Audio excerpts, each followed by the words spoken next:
Dear students, welcome to ಕಲರವ tutorials Chitradurga. Students, ಈ ವಿಡಿಯೋದಲ್ಲಿ ನಾವು 10ನೇ ತರಗತಿಯ ಗಣಿತ ವಿಷಯಕ್ಕೆ ಸಂಬಂಧಪಟ್ಟಂತಹ ಅಂದರೆ ಇವತ್ತು ನೀವು ಪರೀಕ್ಷೆ ಬರೆದಿರ್ತಕ್ಕಂತಹ ಗಣಿತ ಒಂದು ಪ್ರಶ್ನೆ ಪತ್ರಿಕೆ ಏನಿತ್ತು ಅದಕ್ಕೆ ಕೀ ಉತ್ತರಗಳನ್ನು ನೀಡ್ತಾ ಇದ್ದೀನಿ. ಇದು ಭಾಗ 3. ಈಗ ಭಾಗ 1ರಲ್ಲಿ 1 ಅಂಕ ಮತ್ತು 2 ಅಂಕದ ಪ್ರಶ್ನೆಗಳನ್ನು ಬಿಡಿಸಿದ್ವಿ. ಸೊ ಭಾಗ 2ರಲ್ಲಿ 3 ಅಂಕದ ಪ್ರಶ್ನೆಗಳನ್ನು ಬಿಡಿಸಿಕೊಂಡಿದ್ದೆ. ಈಗ ಭಾಗ 3ರಲ್ಲಿ 4 ಮತ್ತು 5 ಅಂಕದ ಪ್ರಶ್ನೆಗಳನ್ನು ಹೇಗೆ ಬಿಡಿಸ್ಬೋದು, ಏನು ಆನ್ಸರ್ ಬರುತ್ತೆ ಅಂತಕ್ಕಂಥದ್ದನ್ನು ನಿಮ್ಮ ಮುಂದೆ ಇಡ್ತಾ ಇದ್ದೀನಿ. ಸೊ ನೋಡ್ತಾ ಹೋಗೋಣ ಈ ಒಂದು ಕೀ ಉತ್ತರಗಳು ಹೇಗಿದೆ ಅಂತ.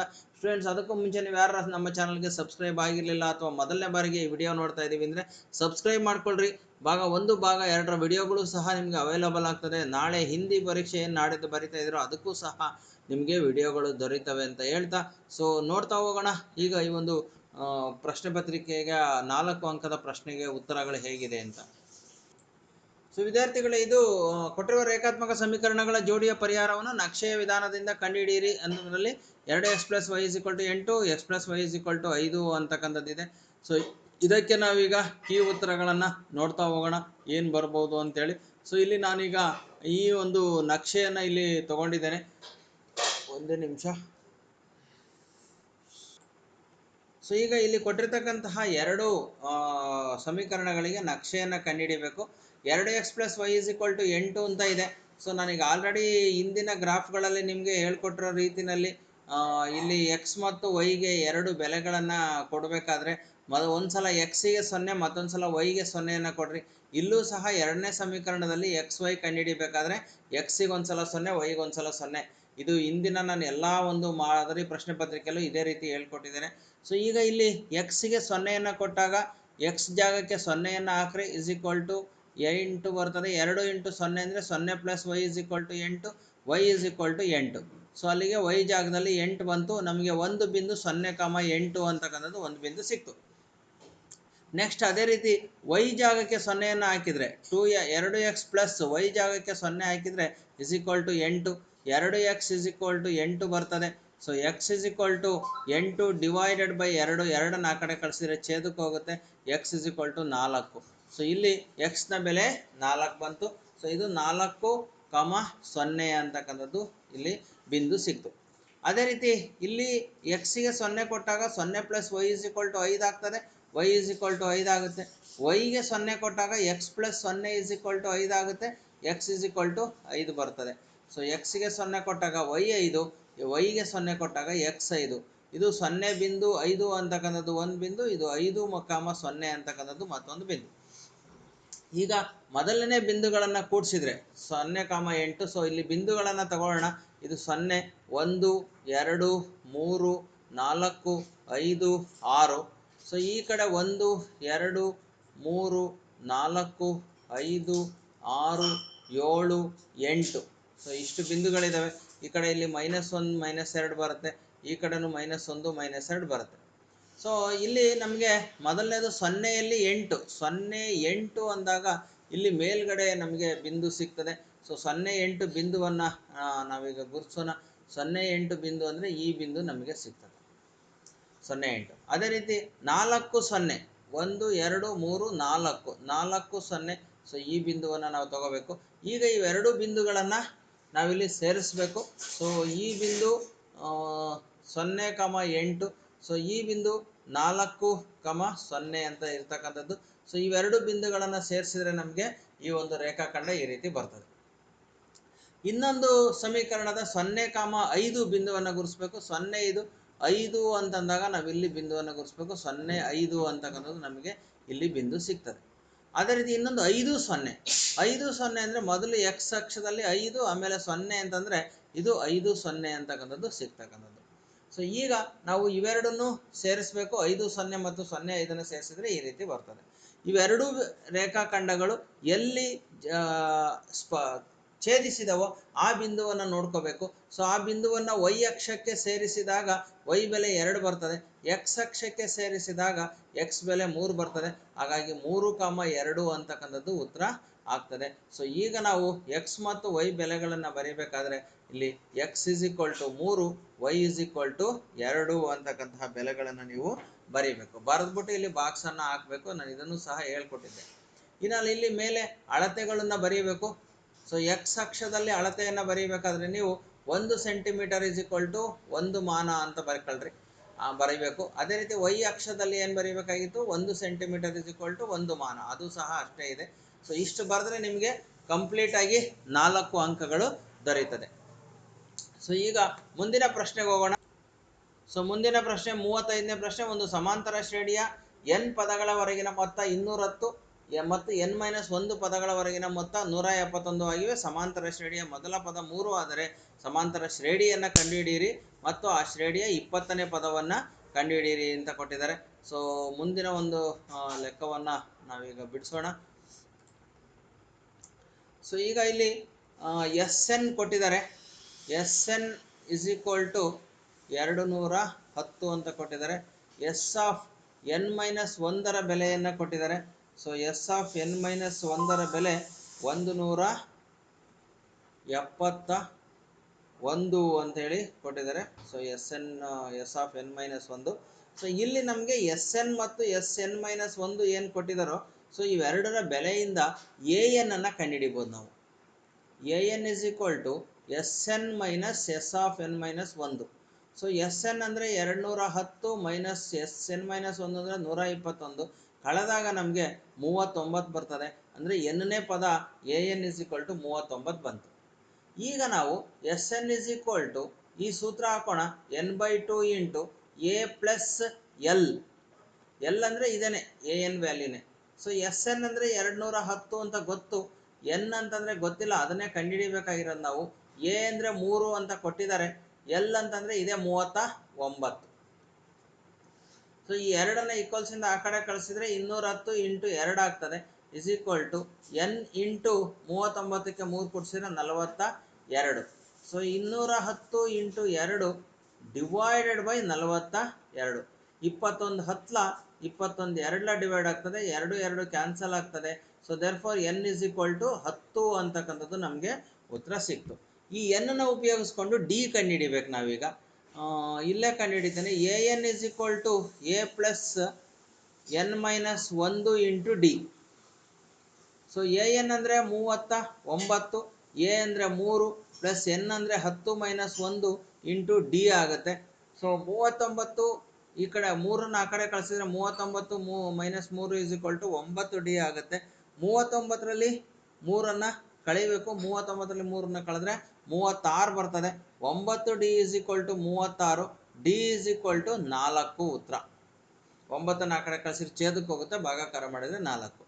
ಈಗ ಸಮಾಂತರ ಶ್ರೇಣಿಯನ್ನು ಬರೆಯಿರಿ ಅಂತ ಕೇಳಿದರೆ A plus D, A plus 2d, A plus 3d. So ಈ ಥರ ಹೋಗ್ತಾ ಸಮಾಂತರ ಶ್ರೇಣಿ ಬರ್ತದೆ.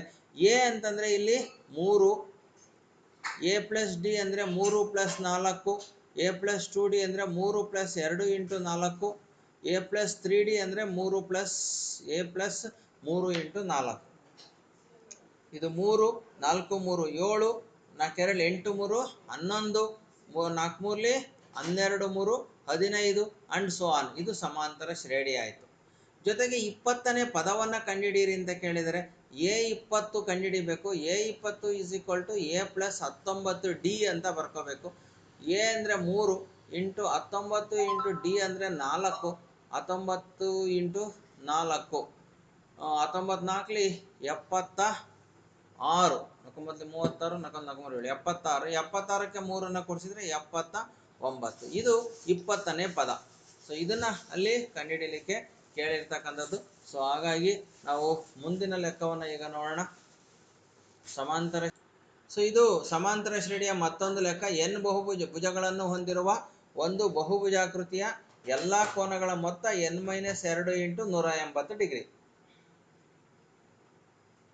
ಒಂದು ಬಹುಭುಜಾಕೃತಿಯ ಒಳಕೋನಗಳು ಸಮಾಂತರ ಶ್ರೇಣಿಯಲ್ಲಿದ್ದು ಒಂದು ಪಂಚಭುಜಾಕೃತಿಯ ಕೋನಗಳು. ಅದರ ಅತ್ಯಂತ ಚಿಕ್ಕ ಕೋನ 72 ಡಿಗ್ರಿ ಆದರೆ ಪಂಚಭುಜಾಕೃತಿಯ ಎಲ್ಲ ಒಳಕೋನಗಳನ್ನು ಕಂಡುಹಿಡಿಯಿರಿ ಅಂತ ಕೊಟ್ಟಿದ್ದಾರೆ. ಸೊ ಈಗ ಈ ಲೆಕ್ಕವನ್ನು ಸಹ ಬಿಡಿಸೋಣ. ಸೊ ಇಲ್ಲಿ ಬಹುಭುಜಾಕೃತಿಯ ಎಲ್ಲ ಒಳಕೋನಗಳ ಮೊತ್ತ ನೋಡಿ, ಒಳಕೋನಗಳ ಮೊತ್ತ is equal to N minus 2 into 180 degree ಅಂತ ಕೊಟ್ಟಿದ್ದಾರೆ. ಇಲ್ಲಿ ಪಂಚಭುಜಾಕೃತಿನಲ್ಲಿ ಎನ್ ಇಸ್ ಈಕ್ವಲ್ ಟು 5, ಹಾಗಾಗಿ ಕೋನಗಳು ಒಟ್ಟು ಎಷ್ಟಾಗ್ತದೆ ಕೋನಗಳ ಮೊತ್ತ ಅಂತಂದರೆ 5 ಮೈನಸ್ 2 ಇಂಟು 180 ಡಿಗ್ರಿ 18 ಮೂರಲಿ 54 540 ಡಿಗ್ರಿ ಆಯ್ತು. ಇದು ಮೊತ್ತ. ಸೊ ಈಗ ಅಂದರೆ ಮೊತ್ತ ಅಂದರೆ 5 ಪದಗಳ ಮೊತ್ತ, 5 ಕೋನಗಳ ಮೊತ್ತ ಎಸ್ ಎನ್ ಆಗುತ್ತೆ ಅಥವಾ ಎಸ್ 5 ಆಗುತ್ತೆ. ಈಗ ನಾವೇನು ಮಾಡಬೇಕಪ್ಪ ಅಂದರೆ ಇಲ್ಲಿ ಒಟ್ಟು ಕೋನಗಳ ಮೊತ್ತ ಗೊತ್ತಾಯಿತು. ಸೊ ಎನ್ ವ್ಯಾಲ್ಯೂ ಗೊತ್ತಿತ್ತು, ನಾವು ಇದನ್ನು ಕಂಡುಹಿಡಿದಿದ್ದೀವಿ. ಈಗ ಅವರು ಏನು ಕಂಡುಹಿಡಿಯಲಿಕ್ಕೆ ಕೊಟ್ಟಿದ್ದಾರೆ ಮತ್ತೆ ಅಂದರೆ ಆ ಒಂದು ಪಂಚಭುಜಾಕೃತಿಯ ಎಲ್ಲ ಒಳಕೋನಗಳ ಮೊತ್ತ 540 ಆಗೋದ್ರಿಂದ ಸೊ ನಾವಿಲ್ಲಿ ಏನು ಮಾಡೋಣ, ಮೊದಲನೇ ಕೋನ ಎ, ಎರಡನೇ ಕೋನ ಎ ಪ್ಲಸ್ ಡಿ, ಮೂರನೇದು ಕೋನ A plus 2 D, A plus 3 D ಮತ್ತು ಎ ಪ್ಲಸ್ 4 ಡಿ ಆಗಿರಲಿ. ಕೋನಗಳು ಪಂಚಭುಜಾಕೃತಿಯ ಕೋನಗಳು ಇಷ್ಟು ಆಗಿರಲಿ ಅಂತ ಇಟ್ಕೋಬೋದು. ಈಗ ಇವಿಷ್ಟನ್ನು ಕೂಡಿಸಿದ್ರೆ A plus D plus A plus 2 D plus A plus 3 D plus A plus 4 D is equal to 540 degree ಆಗುತ್ತೆ. ಎ ಅಂದರೆ ಮೊದಲನೇ ಕೋನ 72 ಡಿಗ್ರಿ ಅಂತ ಕೊಟ್ಟಿದ್ದಾರೆ, ಹಾಗಾಗಿ 72 ಡಿಗ್ರಿ ಪ್ಲಸ್ ಡಿ, ಇಲ್ಲಿ 72 ಡಿಗ್ರಿ ಪ್ಲಸ್ 2 ಡಿ, ಇಲ್ಲಿ 72 ಡಿಗ್ರಿ ಪ್ಲಸ್ 3 ಡಿ. ಸೊ ಎಲ್ಲದಕ್ಕೂ 72 ಹಾಕೋದಕ್ಕಿಂತ ಒಂದೇ ಸಲ ಹಾಕ್ಬಿಡೋಣ, ಎಲ್ಲವನ್ನು ಕೂಡಿಸ್ಕೊಂಬಿಟ್ಟು ಮಾಡಿದರೆ ಈಸಿಯಾಗಿ ಬರುತ್ತೆ. ಇಲ್ಲಾಂದರೆ ಎಲ್ಲವಕ್ಕೂ 72 ಹಾಕ್ಕೊಂಡು ಕುತ್ಕೋಬೇಕು. ಸೊ ಸ್ವಲ್ಪ ಈಸಿಯಾಗಿ ಮಾಡಿಬಿಡೋಣ ಇದನ್ನು. ಸೊ ಎ ಪ್ಲಸ್ ಅಂದರೆ 1 2 3 4 5 ಎ ಇದ್ದಾವೆ. 5 ಎ ಪ್ಲಸ್ ಡಿ ಅನ್ನೋದು 2 1 3 3 6 4 10 ಡಿ ಇದೆ. 10 D is equal to 540 degree ಆಯಿತು. ಸೊ 5 ಎನ ಈಕ್ವಲ್ಸಿಂದ ಆ ಕಡೆ ಕಳಿಸಿದರೆ 10 D is equal to 540 degree minus 5 A ಆಯಿತು. ಸೊ ಈಗ ಎ ಅಂದರೆ 72 ಡಿಗ್ರಿ ಅಂತ ಗೊತ್ತಿದೆ, ಹಾಗಾಗಿ ನಾವು 540 ಡಿಗ್ರಿ ಮೈನಸ್ 5 ಇಂಟು 72 ಅಂತ ಹಾಕ್ಕೊಂಡ್ರೆ 540 ಮೈನಸ್ 5 2 10 0 5 35 1 36. ಇದರಲ್ಲಿ ಕಳೆದ್ರೆ 0 14ರಲ್ಲಿ 6 ಕಳೆದ್ರೆ 8, 4ರಲ್ಲಿ 3 ಕಳೆದ್ರೆ 1, 180 ಡಿಗ್ರಿ ಆಯಿತು. So D is equal to 10 ಆ ಕಡೆ ಕಳಿಸಿದ್ರೆ 0 0 ಕ್ಯಾನ್ಸಲ್ ಆಗಿ D is equal to 18 degree ಬಂತು. ಸೊ ಈಗ ನಾವು ಇದನ್ನು ಉಪಯೋಗಿಸ್ಕೊಂಡು ಎಲ್ಲ ಕೋನಗಳನ್ನು ಕಂಡುಹಿಡಿಯಿರಿ ಅಂತ ಕೇಳಿದರೆ, ಸೊ ಅಲ್ಲಿಗೆ A is equal to 72 degree ಮೊದಲನೇ ಕೋನ, ಎರಡನೇ ಕೋನ ಎ ಪ್ಲಸ್ ಡಿ ಅಂತಂದರೆ 72 ಡಿಗ್ರಿ ಪ್ಲಸ್ 18 ಡಿಗ್ರಿ ಬರ್ತದೆ. ಸೊ ಕೂಡಿಸಿದ್ರೆ 90 ಡಿಗ್ರಿ ಆಗುತ್ತೆ. ಮೂರನೇ ಕೋನ ಎ ಪ್ಲಸ್ 2 ಡಿ ಇದೆ. ಎ ಅಂದರೆ 72 ಪ್ಲಸ್ 2 ಇಂಟು 18, 18 36, 36 38, 108 ಡಿಗ್ರಿ ಆಗುತ್ತೆ ಮೂರನೇ ಕೋನ.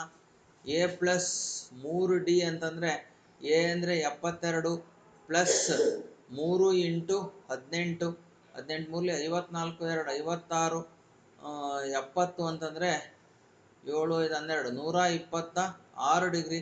So A plus 3 D. ಕೊನೆಯದು ಎ ಪ್ಲಸ್ 4 ಡಿ ಒಂದು ಕಂಡುಹಿಡಿಬೇಕು. A plus 4 D is equal to 72 degree plus A 18 ಯಾವುದು 4 ಇಂಟು 18 ಡಿಗ್ರಿ ಅಂದರೆ 18 4 72 72 144 ಡಿಗ್ರಿ. ಸೊ ಇವಿಷ್ಟು ಈ ಒಂದು ಪಂಚಭುಜಾಕೃತಿಯ ಎಲ್ಲ ಕೋನಗಳು ಆಗ್ತವೆ. ಸೊ ಇದನ್ನು ನೀವು ಪಂಚಭುಜಾಕೃತಿ ಇನ್ನೊಂದು ಮೆಥಡಲ್ಲೂ ಕೂಡ ಮಾಡ್ಬೋದು. 5 ಕೋನಗಳು A minus 2 D A minus D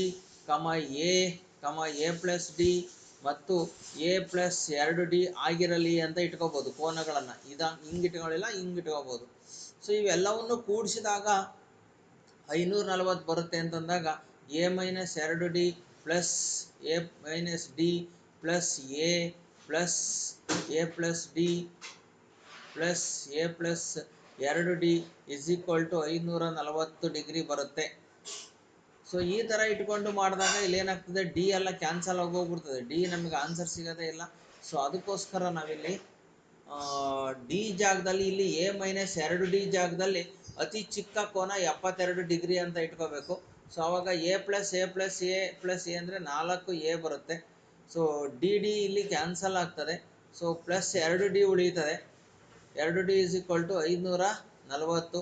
ಈ 72ನ್ನ ಆ ಕಡೆ ಕಳಿಸಿದ್ರೆ 4A plus 2D is equal to 540 degree minus 72.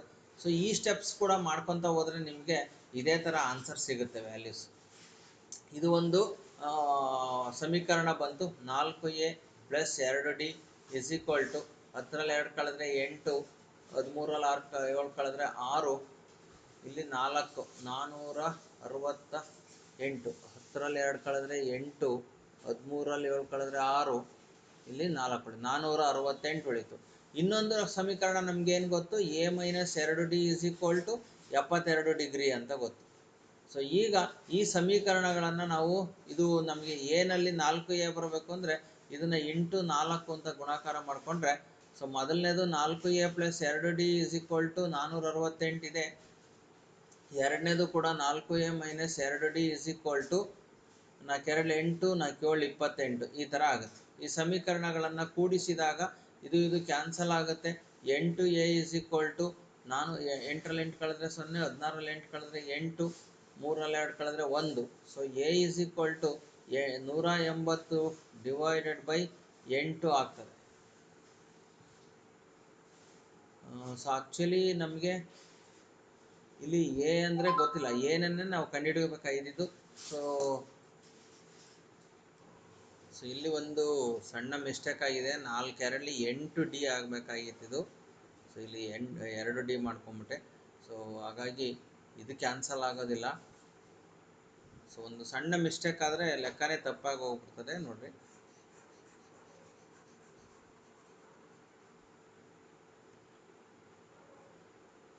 So ಇಲ್ಲಿ ಇದು ಕ್ಯಾನ್ಸಲ್ ಆಗೋದಿಲ್ಲ. ಕಳೆದಾಗ ಇದು ಮೈನಸ್ ಆಗುತ್ತೆ, ಇದು ಪ್ಲಸ್ ಆಗುತ್ತೆ, ಇದು ಸಹ ಮೈನಸ್ ಆಗುತ್ತೆ. 4A ಕ್ಯಾನ್ಸಲ್ ಆಗುತ್ತೆ, ಇದು 10D ಆಗುತ್ತೆ. ಇಸ್ ಈಕ್ವಲ್ ಟು ಕಳೆದಾಗ 180 ಬರುತ್ತೆ. D is equal to 18 degree ಬರುತ್ತೆ.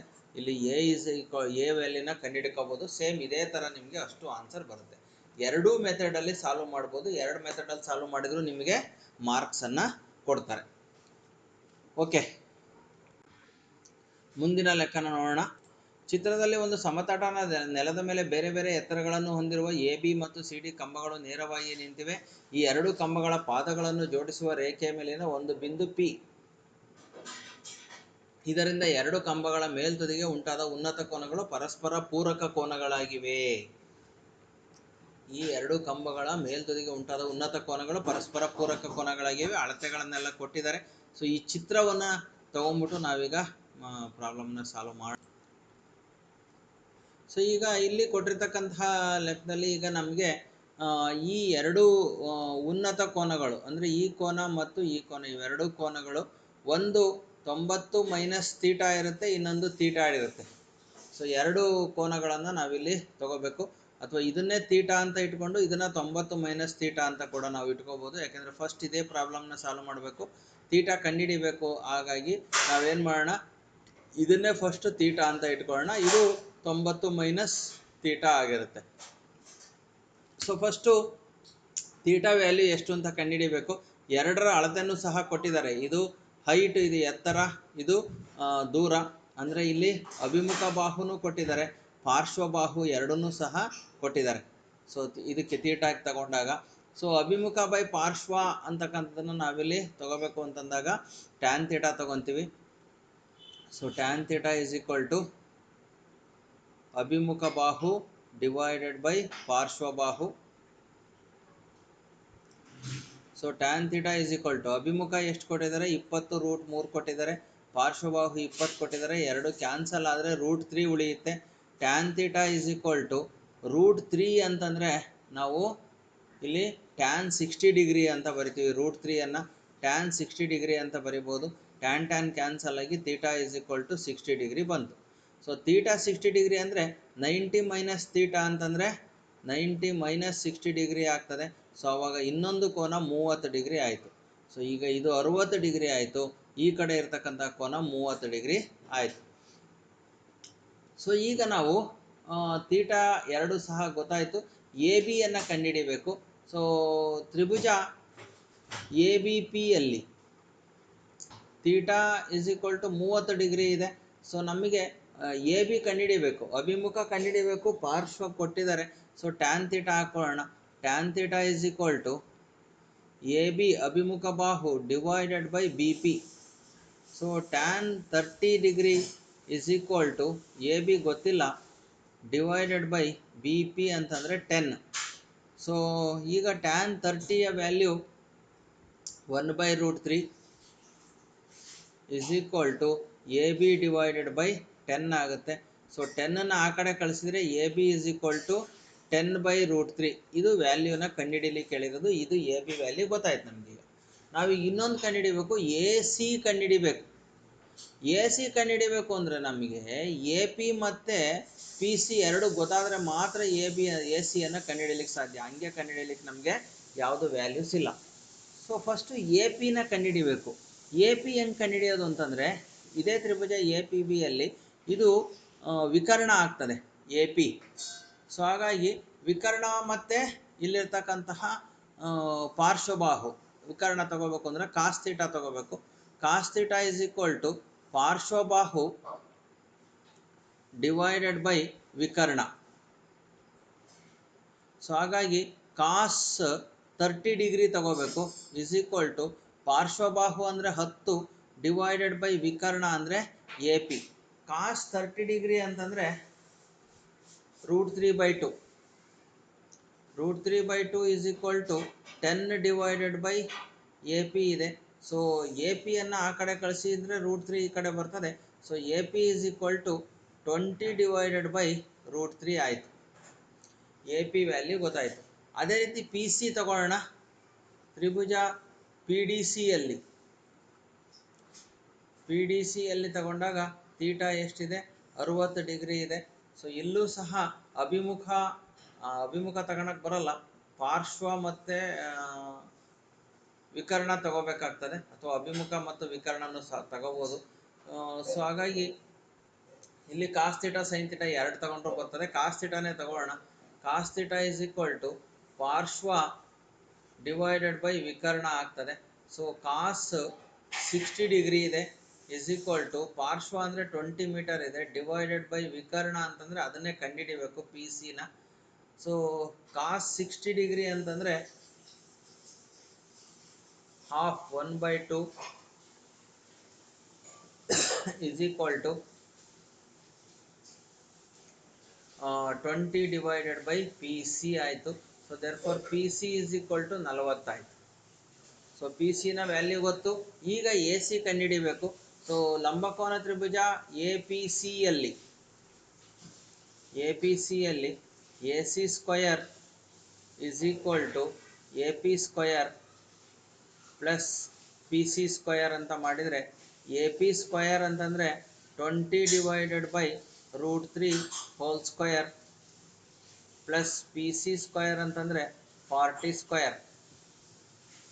So that is equal to 20 square ಅಂತಂದರೆ 2 4 400 ಡಿವೈಡೆಡ್ ಬೈ √3 ಸ್ಕ್ವಯರ್ ಅಂದರೆ 3 ಪ್ಲಸ್ 40 ಸ್ಕ್ವಯರ್ ಅಂತಂದರೆ 1600 ಆಗ್ತದೆ. ಸೊ 3 ಅನ್ನು ನಾವಿಲ್ಲಿ ಎಲ್ ಸಿ ಎಮ್ ತಗೊಂಡ್ರೆ 400 ಪ್ಲಸ್ 16 48 4800. ಸೊ ಕೂಡಿಸಿದರೆ ನಮಗೆ 8 4 12ಕ್ಕೆ 2 1 4 1 5 5200 ಡಿವೈಡೆಡ್ ಬೈ 3 ಆಗ್ತದೆ. ಸೊ ಇವಾಗ ನಮಗೆ ಎ ಸಿ ಸ್ಕ್ವಯರ್ ಗೊತ್ತು. ಎ ಸಿ ಸ್ಕ್ವಯರ್ 3ರಿಂದ ಇದು ಭಾಗಿಸಿದರೆ 3 1 3 22 ಭಾಗ ಆಗೋದಿಲ್ಲ. Okay, square root of this one ತಗೋಬೇಕು. ಸೊ ಸ್ಕ್ವಯರ್ ರೂಟ್ ತಗೊಂಡಾಗ A C is equal to 52ಕ್ಕೆ ಸ್ಕ್ವಯರ್ ರೂಟ್ ಬರೋದಿಲ್ಲ. ಸೊ 52 ಇಂಟು 100 10ನ ರೂಟಿಂದ ಹೊರಗೆ ತೆಗಿಬೋದು. 4 1 4 400. ಸೊ ಇದನ್ನು square root of 400 into 13 divided by 3 ಅಂತ ಬರಿಬೋದು. ಸೊ ಆವಾಗ ಎ ಸಿ ವ್ಯಾಲ್ಯೂ ಎಷ್ಟಾಗ್ತದೆ? 20 √13 ಡಿವೈಡೆಡ್ ಬೈ √3 ಅಂತ ಆಗ್ತದೆ. ಸೊ ಇದು ಎ ಸಿ ವ್ಯಾಲ್ಯೂವನ್ನು ಕಂಡುಹಿಡಿಬೋದು. ಇಷ್ಟು ಬಿಟ್ಟರೆ ಬೇರೆ ಮೆಥಡ್ ಇಲ್ಲ ಅಂತ ಅನ್ಕೋತೀನಿ. ಸೊ ಓಕೆ, ನಾನು ಇದನ್ನು ಅಭ್ಯಾಸ ಮಾಡೋದ್ರ ಪ್ರಕಾರ ಇಷ್ಟು ಆನ್ಸರ್ ಬರುತ್ತೆ ಅಂತ ಅಂದ್ಕೊಂಡಿದ್ದೀನಿ. ಬೇರೆ ಮೆಥಡ್ ಏನಾದ್ರು ಇದ್ದರೆ ನೋಡೋಣ, ಇನ್ನೊಂದು ಸಲ ಕೀ ಆನ್ಸರ್ಸ್ ಬಂದಾಗ ಒಂದು ಸಲ ಇದನ್ನು ಡಿಸ್ಕಸ್ ಮಾಡೋಣ. ಓಕೆ, ಈಗ ಮುಂದಿನ ಪ್ರಶ್ನೆ ನೋಡೋಣ. ಸೊ ಇನ್ನು ಮೂಲ ಸಮಾನುಪಾತತೆ ಪ್ರಮೇಯ ಅಥವಾ ಥೇಲ್ಸ್ ಪ್ರಮೇಯವನ್ನು ಸಾಧಿಸಿ ಅಂತ ಇದೆ, ಅದು ನಮ್ಮ ಬರೀತೀರಾ ಅಂತ ಅಂದ್ಕೊಂಡಿದ್ದೀನಿ. ಮುಂದಿನ ಲೆಕ್ಕ ನೋಡೋಣ. 5 ಅಂಕದ ಒಂದು ಲೆಕ್ಕ. ಒಂದು ಸಿಲಿಂಡರ್, ಒಂದು ಶಂಕುವಿನ ಭಿನ್ನಕ ಮತ್ತು ಒಂದು ಅರ್ಧಗೋಳವನ್ನು ಚಿತ್ರದಲ್ಲಿರುವಂತೆ ಜೋಡಿಸಿ ಒಂದು ಕೀಟ ನಿಯಂತ್ರಕ ಸಾಧನವನ್ನು ತಯಾರಿಸಲಾಗಿದೆ. ಅರ್ಧಗೋಳದ ಭಾಗದಲ್ಲಿ ಅಂಟು ದ್ರವವನ್ನು ತುಂಬಿಸಲಾಗಿದೆ. ಅರ್ಧಗೋಳ, ಸಿಲಿಂಡರ್ ತ್ರಿಜ್ಯಗಳು ಕ್ರಮವಾಗಿ 21 ಸೆಂಟಿಮೀಟರ್ ಮತ್ತು 14 ಸೆಂಟಿಮೀಟರ್ಗಳಾಗಿದ್ದು ಪೂರ್ಣ ಸಾಧನದ ಒಟ್ಟು ಎತ್ತರ 60 ಸೆಂಟಿಮೀಟರ್ ಇದೆ. ಸಿಲಿಂಡರ್ದ ಭಾಗದ ಎತ್ತರ 15 ಸೆಂಟಿಮೀಟರ್ ಆದರೆ ಸಾಧನದ ವಕ್ರ ಮೇಲ್ಮೈ ವಿಸ್ತೀರ್ಣ ಮತ್ತು ಅರ್ಧಗೋಳದಲ್ಲಿನ ಅಂಟು ದ್ರವದ ಪ್ರಮಾಣ ಕಂಡುಹಿಡಿಯಿರಿ. ಒಟ್ಟು ಅರ್ಧಗೋಳದ ಘನಫಲವನ್ನು ಕಂಡುಹಿಡಿಬೇಕು, ಈ ಸಾಧನದ ವಕ್ರ ಮೇಲ್ಮೈ ವಿಸ್ತೀರ್ಣವನ್ನು ಕಂಡುಹಿಡಿಬೇಕು. ಸೊ ಈ ಸಾಧನದ ಚಿತ್ರವನ್ನು ತಗೊಂಡು ಲೆಕ್ಕ ಮಾಡ್ತಾ ಹೋಗೋಣ.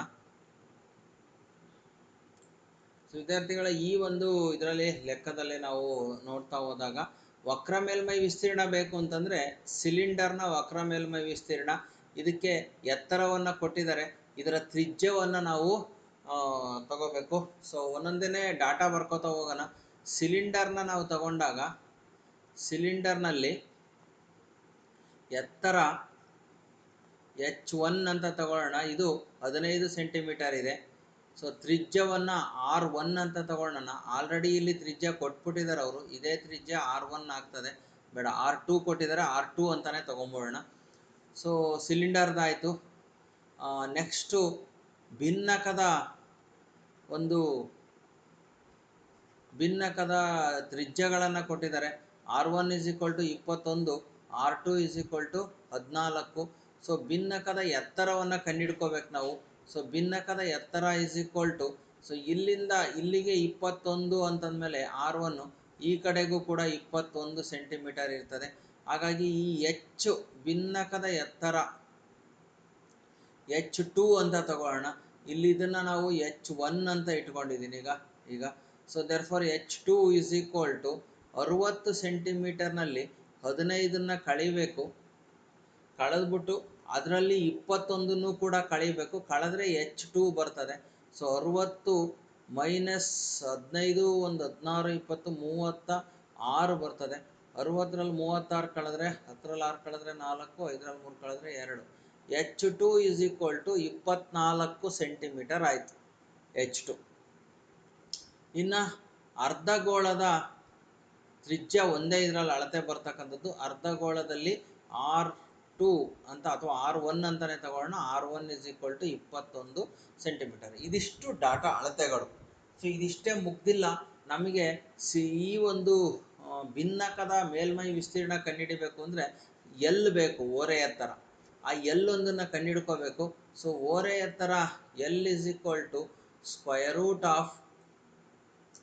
ಇಲ್ಲಿ ಓರೆ ಎತ್ತರವನ್ನು ಕಂಡುಹಿಡಿಬೇಕಾದ್ರೆ ಇದು R2 ಇದೆ, H2 ಇಲ್ಲಿ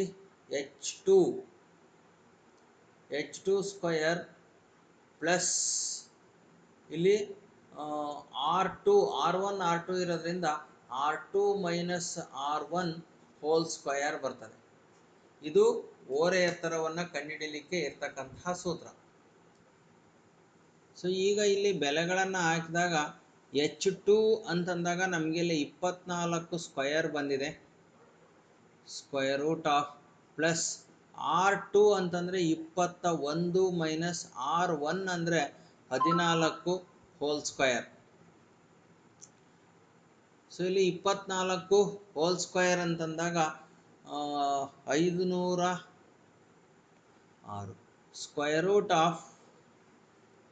√, 576 ಪ್ಲಸ್ 21ರಲ್ಲಿ 14ನ್ನು ಕಳೆದ್ರೆ 7² ಬರ್ತದೆ.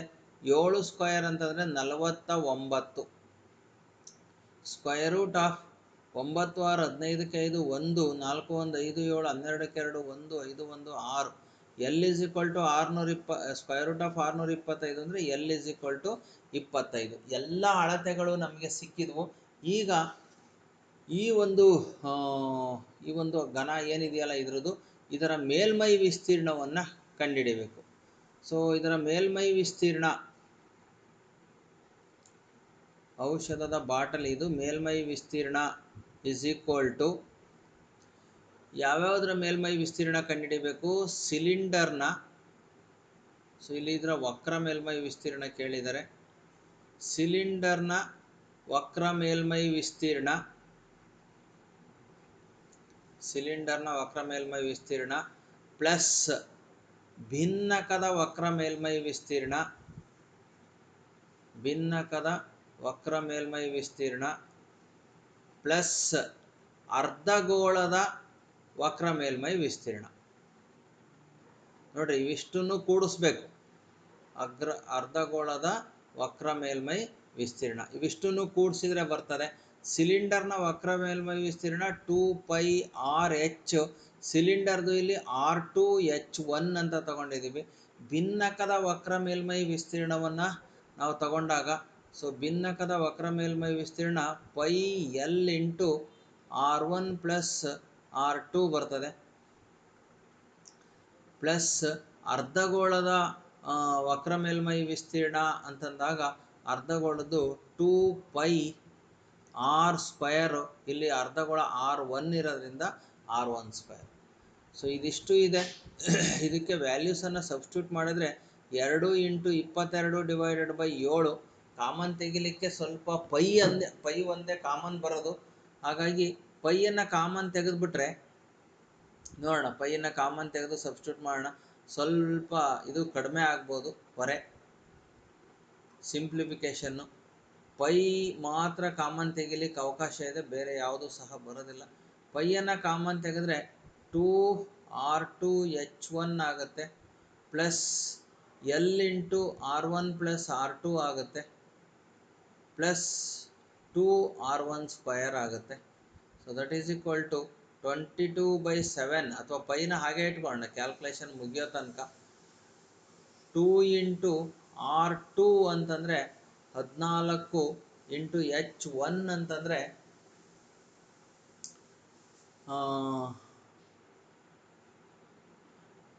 H1 ಅಂದರೆ 15, ಪ್ಲಸ್ ಎಲ್ ಅಂದರೆ 25 ಇಂಟು R1 ಪ್ಲಸ್ R2 ಅಂತಂದರೆ 14 ಪ್ಲಸ್ 21, ಪ್ಲಸ್ 2 ಇಂಟು R1 ಅಂತಂದರೆ 21².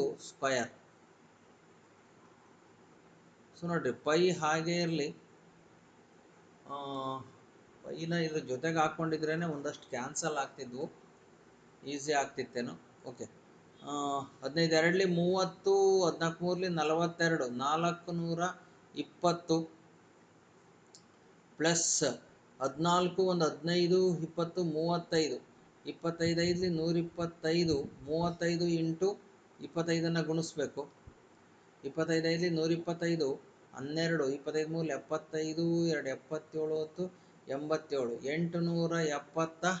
87, 875. 25 ಮತ್ತು 35 ಗುಣಾಕಾರ ಮಾಡಿದ್ದೀವಿ, 875, ಪ್ಲಸ್ 2 ಇಂಟು 21² ಅಂದರೆ 441 ಇಂಟು 2 ನಾವು ಗುಣಿಸಿದರೆ 882 ಬರುತ್ತೆ. ಸೊ ಈಗ ಪೈ ಅಂದರೆ 22/7 into 420 plus 875 plus 882 is equal to 2177. 7ರಿಂದ 7 3 21, 7 1 7 1 311 ಬರ್ತದೆ. 311 ಇಂಟು 22 ಗುಣಿಸಿದರೆ 6842 ಸೆಂಟಿಮೀಟರ್ ಸ್ಕ್ವಯರ್. ಸೊ ಇದು ಇದರ ವಕ್ರ ಮೇಲ್ಮೈ ವಿಸ್ತೀರ್ಣ. ಸೊ ಈ ಒಂದು ಘನಫಲವನ್ನು, ಈ ದ್ರವದ ಘನಫಲ ಕೇಳಿದರೆ, ಸೊ ಹಾಗಾಗಿ ದ್ರವದ ಘನಫಲ ಅಥವಾ ಪ್ರಮಾಣ ಇಸ್ ಈಕ್ವಲ್ ಟು ಸೊ ಇಲ್ಲಿ ಈ ಒಂದು ಅರ್ಧಗೋಳದ ಇದನ್ನು ಘನಫಲವನ್ನು ಕಂಡುಹಿಡಿಬೇಕು. ಅರ್ಧಗೋಳದ ಘನಫಲ ಅಂತಂದರೆ 2/3 ಪೈ ಆರ್ ಕ್ಯೂಬ್ ಬರುತ್ತೆ. ಸೊ ಹಾಗಾಗಿ 2/3 into 22 divided by 7 into R cube ಅಂತಂದರೆ ಇಲ್ಲಿ 21 R1 ಇದೆ. ಹಾಗಾಗಿ 21 ಇಂಟು 21 ಇಂಟು 21 ಬರ್ತದೆ. 7 1 7 3 21, 3 3 ಕ್ಯಾನ್ಸಲ್ ಆಯಿತು. ಸೊ ಇವಿಷ್ಟನ್ನು ಗುಣಿಸ್ಬೇಕು. 21 ಇಂಟು 21 ಅಂದರೆ 441, 88 ಇಂಟು 441 ಬರ್ತದೆ. ಗುಣಿಸಿದರೆ 38,000 88 ಇಂಟು 441 ಗುಣಿಸಿದರೆ 38,808 ಸೆಂಟಿಮೀಟರ್ ಕ್ಯೂಬ್ ಅಂತ ಕೇಳಿದ್ದಾರೆ. ಸೊ ಅವ್ರೇನಾದ್ರು ಲೀಟ್ರಲ್ಲಿ ಕೇಳಿದರೆ ನಾವು ಅದನ್ನು ಲೀಟ್ರಲ್ಲಿ ಬರೀಬೇಕಾಗ್ತದೆ. ಸೊ ಆ್ಯಕ್ಚುಲಿ ಯಾವುದ್ರಲ್ಲಿ ಕೇಳಿದ್ದಾರೆ ಅಂತಂದರೆ ನೋಡ್ಬಿಡೋಣ. ಪ್ರಮಾಣವನ್ನು ಕಂಡುಹಿಡಿಯಿರಿ ಅಂತ ಅಷ್ಟೇ ಕೇಳಿದ್ದಾರೆ. ಸೊ ಹಾಗಾಗಿ ಇದು ಸೆಂಟಿಮೀಟ್ರಲ್ಲಿ ಕ್ಯೂಬಲ್ಲೇ ಬರೋದಾಯ್ತು ಅಷ್ಟೇ, ಇದು ಪ್ರಮಾಣ. ಸೊ ಇಷ್ಟು ಉತ್ತರವನ್ನು ಮಾಡಿದರೆ ನಿಮಗೆ ಪೂರ್ಣ 5 ಅಂಕಗಳು ಲಭ್ಯ ಆಗ್ತದೆ. ಸೊ ಹಾಗಾಗಿ 5 ಅಂಕಗಳು ದೊರೀಬೇಕು ಅಂದರೆ ಎಲ್ಲ ಡಾಟಾನ ಬರ್ಕೊಂಡು ವಕ್ರ ಮೇಲ್ಮೈ ವಿಸ್ತೀರ್ಣ ಇದೆಲ್ಲದನ್ನು ಸಹ ಕಂಡುಹಿಡಿದ್ರೆ ನಿಮಗೆ ಪೂರ್ಣ ಅಂಕ ಸಿಗ್ತದೆ. ಎಲ್ಲಾದರೂ ಕ್ಯಾಲ್ಕುಲೇಷನ್ ಇಷ್ಟೆಲ್ಲ ಮಾಡಿದ್ದೀನಿ, ಎಲ್ಲಾದರೂ ಮಿಸ್ಟೇಕ್ ಇರ್ಬೋದು, ನಾನು ಪ್ರಾಕ್ಟೀಸ್ ಮಾಡಿಲ್ಲ, ಹಾಗೆ ನೇರವಾಗಿ ಇಲ್ಲಿ ಬಿಡಿಸಿದ್ದೇನೆ. ಎಲ್ಲಿ ಆದರೂ ಸಣ್ಣ ಪುಟ್ಟ ಮಿಸ್ಟೇಕ್ ಬಂತು ಅಂತಂದರೆ ಉತ್ತರ ತಪ್ಪಾಗಬಹುದು. ಅಕಸ್ಮಾತ್ ತಪ್ಪಾದರೆ ಅದನ್ನು ಕಾಮೆಂಟ್ ಬಾಕ್ಸಲ್ಲಿ ಹಾಕ್ರಿ. ಒಂದು 2-3 ಪ್ರಶ್ನೆಗಳಿಗೆ ತಪ್ಪು ಉತ್ತರ ಅಂತ ಹಾಕಿದ್ದೀರಿ, ಖಂಡಿತವಾಗ್ಲೂ ಅದು ತಪ್ಪು ಉತ್ತರ ಅಲ್ಲ. ನಾನು ಅದನ್ನು ಮತ್ತೊಂದು ಸಲ ಚೆಕ್ ಮಾಡಿದ್ದೀನಿ. ಹಾಗಾಗಿ ಯಾವುದೂ ಸಹ ತಪ್ಪು ಉತ್ತರಗಳಿಲ್ಲ ಅಂತ ಅನ್ಕೋತೀನಿ. ಇದ್ರೂ ಅದನ್ನು ಅಕ್ಸೆಪ್ಟ್ ಮಾಡ್ಕೋತೀನಿ, ನಾನೇನು ತೊಂದರೆ ಇಲ್ಲ ತಪ್ಪು ಇದ್ದರೆ. ಆದರೆ ಸುಮ್ಮನೆ ತಪ್ಪು ಅಂತ ಹೇಳ್ಬೇಡ್ರಿ, ಕರೆಕ್ಟಾದಂತಹ ಕ್ಯಾಲ್ಕುಲೇಷನನ್ನು ಮಾಡಿ ಅದನ್ನು ನೋಡಿ ಚೆಕ್ ಮಾಡಿರಿ ಅಂತ ಹೇಳ್ತಾ, ಸೊ ಈ ವಿಡಿಯೋವನ್ನು ಇಲ್ಲಿಗೆ ಮುಗಿಸ್ತಾ ಇದ್ದೀನಿ. ಇದು ಸಂಪೂರ್ಣವಾದಂತಹ ವಿಡಿಯೋ ಪೂರ್ತಿ ಆಗಿದೆ, 4-5 ಪ್ರಶ್ನೆಗಳಿಗೆ ಉತ್ತರ. ಸೊ ಮುಂದಿನ ಒಂದು ವಿಡಿಯೋದಲ್ಲಿ ಹಿಂದಿ ಒಂದು 3 ಪ್ರಶ್ನೆಗಳನ್ನು ನಿಮ್ಮ ಮುಂದೆ 3 ಪ್ರಶ್ನೆ ಪತ್ರಿಕೆಗಳಿಗೆ ಕೀ ಉತ್ತರಗಳನ್ನು ನೀಡ್ತೇನೆ ಮುಂದಿನ ವಿಡಿಯೋದಲ್ಲಿ. ಸೊ ಅಲ್ಲಿಯವರೆಗೂ ಸಹ ಧನ್ಯವಾದಗಳನ್ನು ತಿಳಿಸ್ತಾ ಈ ವಿಡಿಯೋವನ್ನು ಎಂಡ್ ಮಾಡ್ತಾ ಇದ್ದೀನಿ. ಯಾರಾದರೂ ನಮ್ಮ ಚಾನಲ್ಗೆ ಸಬ್ಸ್ಕ್ರೈಬ್ ಆಗಿರಲಿಲ್ಲ ಅಂದರೆ ಆದಷ್ಟು ಬೇಗ ಸಬ್ಸ್ಕ್ರೈಬ್ ಆಗಿ ಅಂತ ಹೇಳ್ತಾ, ಥ್ಯಾಂಕ್ ಯು ವೆರಿ ಮಚ್.